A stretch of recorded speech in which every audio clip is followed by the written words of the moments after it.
Welcome back दोस्तों। आज मैं 2023 की मिस्ट्री थ्रिलर मूवी तत्समा तद्भावा को एक्सप्लेन करूंगा। तो बिना टाइम वेस्ट किए वीडियो को शुरू करते हैं। तो मूवी की शुरुआत होती है 2004 में अरिका को दिखाते हुए, जो कि अपने पति संजय के बारे में पता लगाने के लिए उसके दोस्तों, ऑफिस और कलीग्स को कॉल करती है, क्योंकि संजय आखिरी रात से घर नहीं आया था और ऑफिस से उसको पता चलता है कि वो 2 दिन से ऑफिस भी नहीं गया था। साथ ही साथ उसके दोस्तों ने उसे आखिरी बार 3-4 दिन पहले देखा था। अब अरिका पुलिस स्टेशन चली जाती है अपने पति संजय की मिसिंग कंप्लेंट लिखवाने के लिए, जहां पर वो इंतज़ार करती है, क्योंकि एक कपल अपने हाउस हेल्प की कंप्लेंट करने के लिए आए थे, क्योंकि उसने उनकी रोलेक्स वॉच चोरी कर ली थी। वहीं भी उस कपल का बच्चा भी बैठा हुआ था, जो कि डरा हुआ था।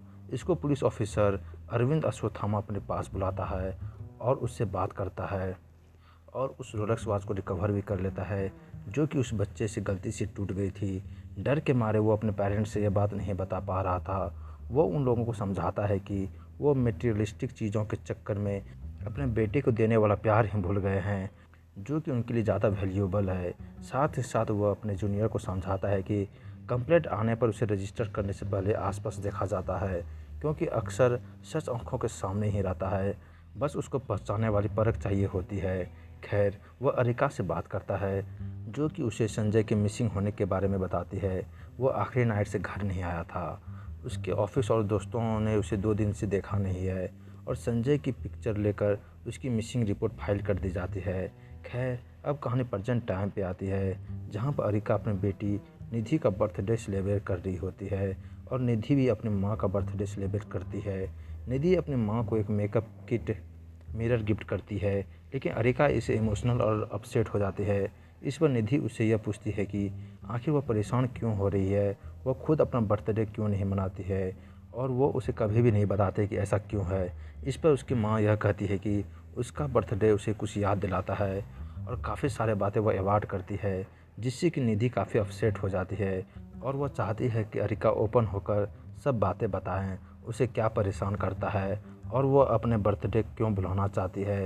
लेकिन अरिका सारी चीज़ें अपने तक ही रखना चाहती है। खैर, अब निधि अपने ग्रैंडफादर को कॉल करती है और उनसे अपने फादर की मिसिंग होने की बात करते हुए, और वह उनसे रिक्वेस्ट करती है कि वह उसके इस फाइल को भेज दे, जो कि ग्रैंडपा उसे पहले रोकते हैं, क्योंकि उसमें काफ़ी कुछ है जो कि उसे डिस्टर्ब कर सकता था। लेकिन बार बार रिक्वेस्ट करने पर उसके ग्रैंडफादर निधि को फाइल भेज देते हैं। खैर, अब निधि की इस फाइल को चेक करता है और शुरू हो जाता है चैप्टर 1, जिसका नाम है मिसिंग पीसेज, और हम 2000 संजय मिसिंग केस की पूरी कहानी को देख पाएंगे। तो संजय की मिसिंग रिपोर्ट अरिका लिखवाती है और अरविंद उससे इनिशियली पूछताछ करता है और संजय के पेरेंट्स से भी पूछताछ की जाती है, जहाँ पर उसके पेरेंट्स स्पेशली उसकी माँ को अरिका ज़रा भी पसंद नहीं है, क्योंकि वह उन दोनों की शादी से कभी भी खुश नहीं थी। ऊपर से वह यह भी कहती है कि अरिका ने संजय को अपने प्यार में फंसा लिया और प्रेग्नेंट हो गई, जिससे कि उन दोनों की मजबूरी में मैरिज करनी पड़ी थी। वो आगे यह भी बताती है कि संजय उस शादी से खुश नहीं था, क्योंकि पहले तो अरिका ने उसे उसके पेरेंट्स से दूर किया, फिर जिस लड़के ने कभी अपने कॉफ़ी का कप तक नहीं उठाया था, उसे शादी के बाद सारे काम करने पड़ते थे, क्योंकि हर दूसरे तीसरे दिन अरिका बीमार पड़ने का नाटक करने लगती थी। खैर, अब अरविंद उनकी सारी बातें काफ़ी गौर से सुनता है। इसके बाद वह उस परिवार के हाउस हेल्प यानी कि मेड, और वह उससे बात करता है, और वो भी अरिका को ज़रा भी पसंद नहीं करती थी। वह छोटी छोटी बातों पर टोक लगाती थी, जैसे कि चीज़ें कहाँ रखनी है, कहाँ नहीं रखनी है, कपड़े कैसे फोल्ड करे जाएंगे। लेकिन यहाँ पर एक बात यह थी कि अरिका के संजय से भी लड़ाई होती रहती थी और बाहर से वो लोग एक हैप्पी कपल दिखते थे, लेकिन बेडरूम में वो ज़रा भी खुश नहीं थे। साथ ही साथ संजय की मां अरविंद को यह बताती है कि अरिका ने संजय को और भी परेशान किया। यहाँ पर प्रेगनेंसी के अंदर वह घर से स्कूटी पर घूमने निकल गए और एक्सीडेंट करवा लिया, जिससे उसका मिसकैरेज हो गया था और फिर वह इनफर्टाइल हो गई, यानी कि वह कभी मां नहीं बन सकती थी। खैर, अब अरविंद यहाँ पर अरिका से भी बात करता है और वह पूछता है कि क्या संजय का किसी से अफेयर था, लेकिन इस बात के लिए वो मना कर देती है। साथ ही साथ वह यह भी बताती है कि स्कूल के दिनों में उसको संजय पहली नज़र में पसंद आ गया था और वो एक दूसरे से प्यार करने लगे थे और शादी भी कर ली। वो आगे बताती है कि उसका बर्थडे के दिन यानी कि 22 मई को संजय और वो बहुत ही खुश थे, लेकिन उस दिन भी उनका झगड़ा हो गया था और संजय गुस्से में घर से कहीं बाहर चला गया और उसको ऑफिस के अंदर भी उसकी एमडी सिद्धार्थ से झगड़ा हुआ था और बात हाथापाई तक पहुंच गई थी। इसलिए संजय ऑफिस भी छोड़ना चाहता था और उस दिन संजय ने उसे हार्ट शेप्ड मिरर गिफ्ट किया था। यही रीज़न था कि निधि ने जब उसे मिरर मेकअप गिफ्ट वाला गिफ्ट किया था वह सारी यादें ताज़ा हो गई थी। इनफैक्ट यहाँ पर संजय अरिका से बहुत ही ज़्यादा प्यार करता था। अरिका को जो माँ का प्यार कभी नहीं मिला वह संजय ने दिया, जो पिता का सपोर्ट नहीं मिला वो भी संजय से मिला। खैर, अब अरविंद संजय के ऑफिस में जाता है जिससे वह संजय के मिसिंग होने पर बात करता है, जिस पर सिद्धार्थ कहता है कि उसे एपिलेप्सिक है, उसे ही उसका दौरा पड़ा था और जब संजय मिसिंग हुआ था तो वह कहीं और था।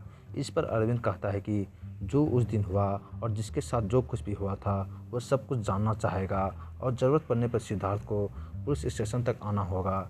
इतना कहकर वह वहाँ से चला जाता है और अब शुरू होता है चैप्टर 2, लास्ट एंड फाउंड।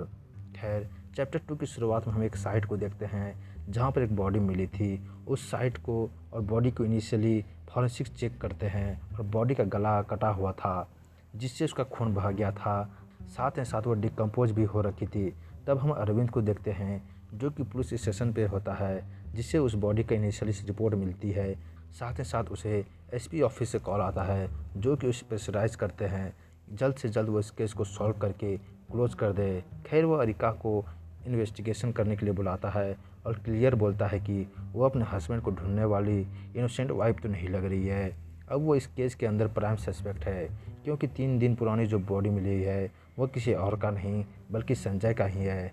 जी हाँ, यानी कि संजय मर चुका है और वह बॉडी अरिका के घर के बेसमेंट के अंदर में ही मिली है, जिससे कि वो खुद ही बहुत परेशान हो जाती है। तो अब अरविंद एग्जैक्ट डिटेल्स पूछता है जिसके बारे में वो बताने लगती है। वह कहती है कि उस रात वह घर में अकेली पड़ गई थी जिससे कि वो बहुत ही ज़्यादा दुखी रहने लगी। संजय को याद करके रोती रहती और घर का सोनापन उसे खाए जा रहा था। इससे खुद को डाइवर्ट करने के लिए उसने पूरे घर की सफाई कर दी और फिर एक दिन उसे अजीब सी स्मेल आती है। वह घर के आसपास देखती है, फार्म में देखती है कहीं कोई जानवर तो नहीं मर गया और फिर वो बेसमेंट में जाती है जहाँ पर उसे अपने पुराने टॉय बॉक्स के अंदर संजय की बॉडी पड़ी हुई मिलती है, जिससे वह बुरी तरह से टूट जाती है। यानी कि यहाँ पर वो फालतू में ही मिसिंग कंप्लेंट लिखवाने के लिए चली गई थी, जबकि उसको पता है कि उसका पति मर चुका है। खैर, वो अब आगे अरविंद उससे यह पूछता है कि उस रात जब संजय घर से चला गया था तो वहाँ पे बॉडी कैसी आई, जिस पर वह कहती है कि वह भी गुस्से से घर से बाहर निकल गई थी और यह बात उसने पहले नहीं बताई थी। तो अरविंद को यह काफ़ी अजीब लगती है और वह सही से बात करने के लिए बोलता है। तो वह बताती है कि संजय हमेशा लड़ाई के बीच में ही ऐसा ही चला जाया करता था। उस दिन भी वो निकल गया था, वो भी उसकी कार लेकर 7:30 से या 8 बजे के आसपास मैसूर के लिए निकल गई थी, लेकिन रास्ते में उसका एक कैब ड्राइवर से छोटा सा एक्सीडेंट हो गया था और वह थोड़ी परेशान हो गई और हॉस्पिटल गई, जहाँ पर वो कुछ देर रुकी और फिर वापस घर आ गई। लेकिन संजय नहीं लौटा था, लेकिन घर का दरवाज़ा खुला हुआ था। इस पर अरविंद यह पूछता है कि उसने तो घर लॉक किया होगा, फिर अनलॉक कैसे हो गया और किसी ने दरवाज़ा खोला भी तो उस पर्सन के पास चाबी कैसी आई। और यहाँ पे एक और चीज़ रिवील होती है कि अरिका 4 महीने की प्रेग्नेंट है, लेकिन अरविंद उसे यह याद दिलाता है कि वो तो माँ नहीं बन सकती थी, जिस पर वह कहती है कि यह एक मिरेकल है जो कि उसके साथ हुआ है। अरविंद उसे यह पूछता है कि उसने टैक्सी का नंबर देखा तो होगा जहाँ पे एक्सीडेंट हुआ होगा, वह जगह भी याद होगी या फिर उस रात को कुछ और याद हो, लेकिन उसे कुछ याद नहीं है और वो गुस्से भी होने लगती है, जिसे अरविंद ठंडे दिमाग से याद करने के लिए बोलता है। और वो उस जगह को याद करके उस टैक्सी के बारे में याद करके उसे थोड़ी बहुत जानकारी देती है।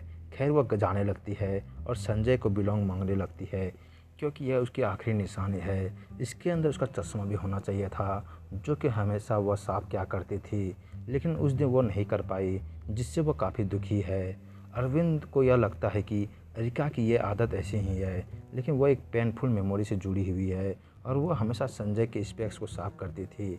और अगर उस दिन लड़ाई के वक्त अगर वो ऐसा कर देती तो शायद संजय आज जिंदा होता और उसके साथ होता। खैर, नेक्स्ट सीन में हम सिद्धार्थ को पुलिस स्टेशन में दिखाया जाता है जो कि सेकंड सस्पेक्ट है, जिसके कान से संजय के स्पेक्स और फिंगरप्रिंट मिले हैं। और तभी अरविंद उससे उस रात के बारे में पूछता है, लेकिन वो कुछ भी सही से नहीं बताता।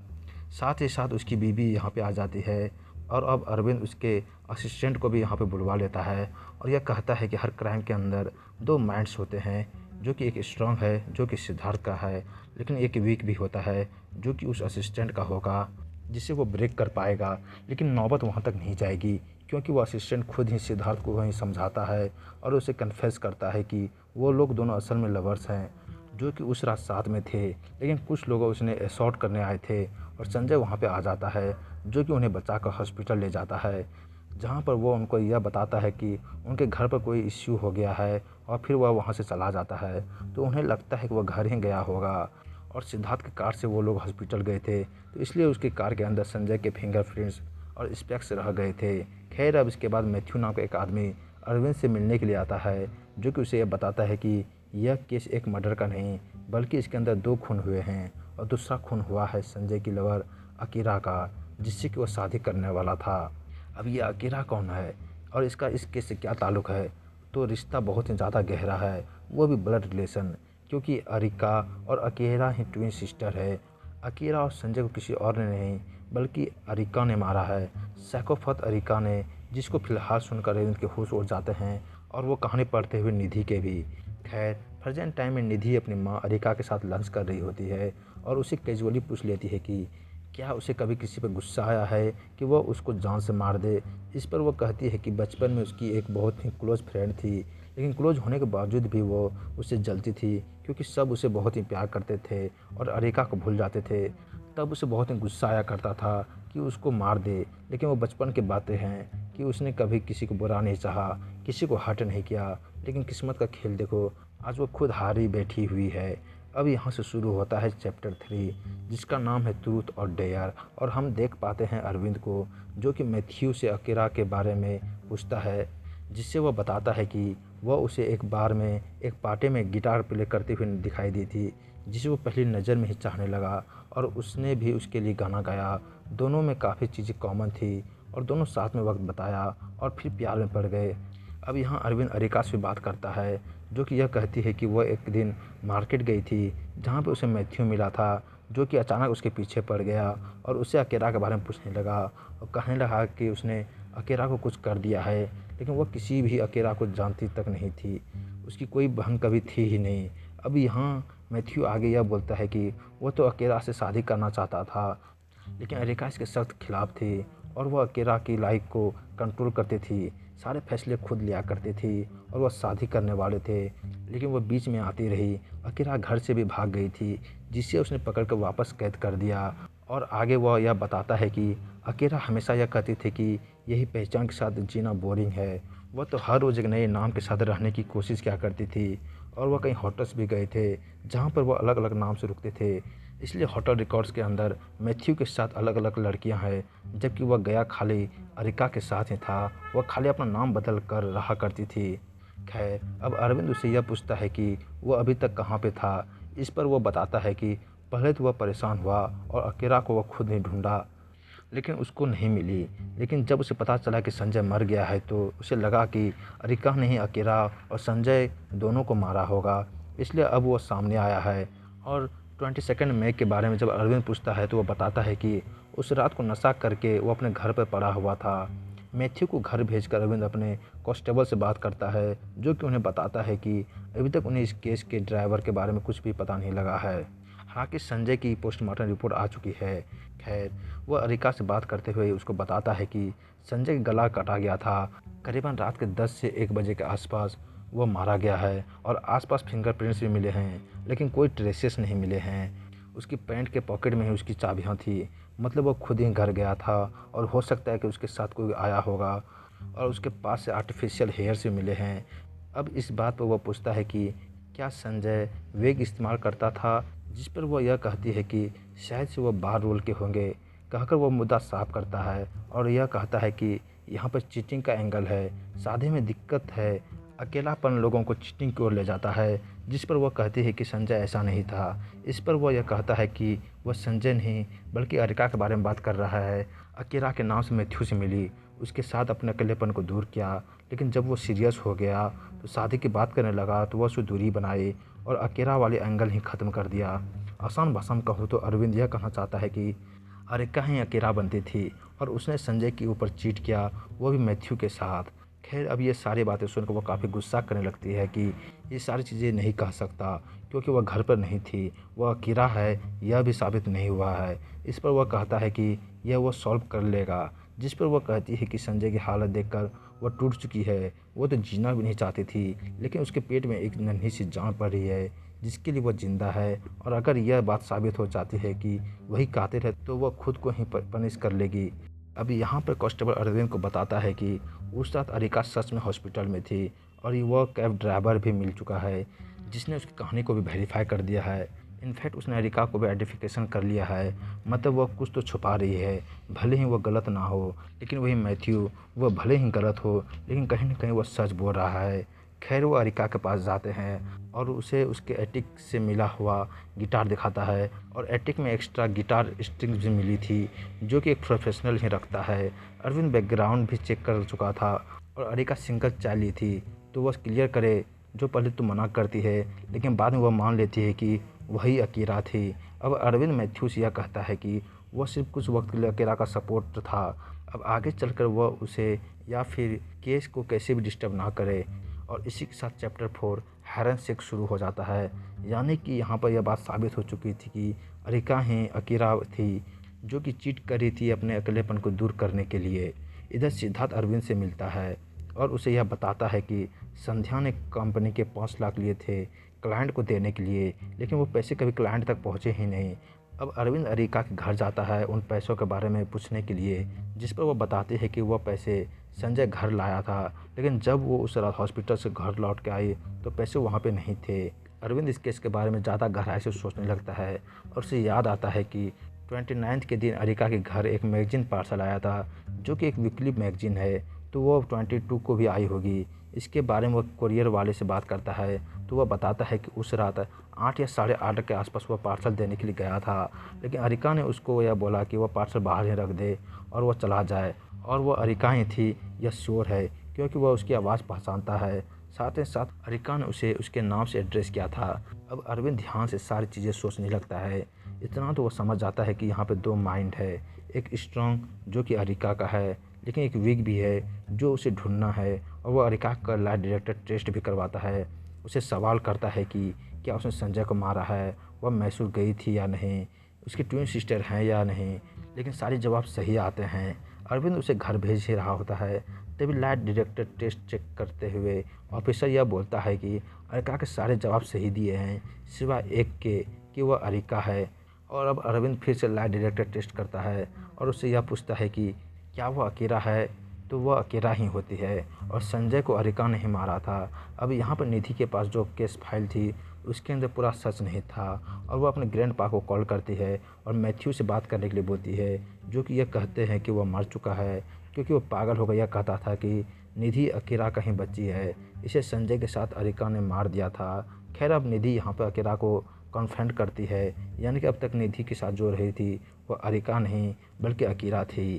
खैर अब वो उसको ये सच बताने लगती है और आखिरी पार्ट होता है द कन्फेशन, और यही चीज़ उसने अरविंद को ही बताई थी। तो अरिका और अकेला ट्विन पैदा हुई थी, लेकिन उनके फादर ने अकेला को मारने के लिए उसे एक नर्स को दे दिया था, लेकिन वह नर्स उसको पालने लगी और दुनिया से दूर हमेशा कैद रखती थी, जहाँ पर नर्स उसे पढ़ना लिखना और गिटार बजाना भी सिखाया।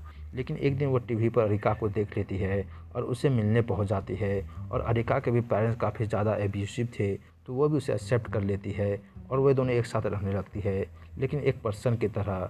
मतलब कि एक दिन अरिका बाहर जाएगी और एक दिन अकीरा बाहर जाएगी और वो लोग डायरी लिखेंगे जिससे कि वो सेम बिहेव कर पाए। अब ऐसे ही सब कुछ ठीक चल रहा होता है और अरिका के संजय से प्यार हो जाता है और उससे शादी हो जाती है, लेकिन उनकी शादियों में लड़ाई आ गई थी और अकीरा को अरिका ने अलग कर दिया था, जिससे संजय मिला और उसे यकीन हो गया था कि वो लोग अलग है, जिससे कि उनका अफेयर भी शुरू हो गया था, जिससे कि अकीरा प्रेग्नेंट हो गई थी। लेकिन हुआ ये कि उस रात अरिका घर पर थी, जो कि अकीरा की तरह ही तैयार हुई, जिसको सब कुछ पता चल गया था और उसने संजय को ख़त्म कर दिया और अकीरा ने अपने बहन को बचाने के लिए संजय की बॉडी को ठिकाने लगा दिया। अब यहाँ पे ऐसा लगता है कि केस सॉल्व हो गया है, लेकिन ऐसा नहीं है, क्योंकि अरविंद ने जैसे भी जहाँ भी इन्वेस्टिगेशन किया उसे पता चलता है कि नर्स जो है वह मर चुकी है, जिसने कि अकीरा को पाला था। लेकिन सब यही कहते हैं कि उसके साथ कोई बच्ची नहीं रहती थी, या फिर किसी को भी यह बात पता नहीं थी।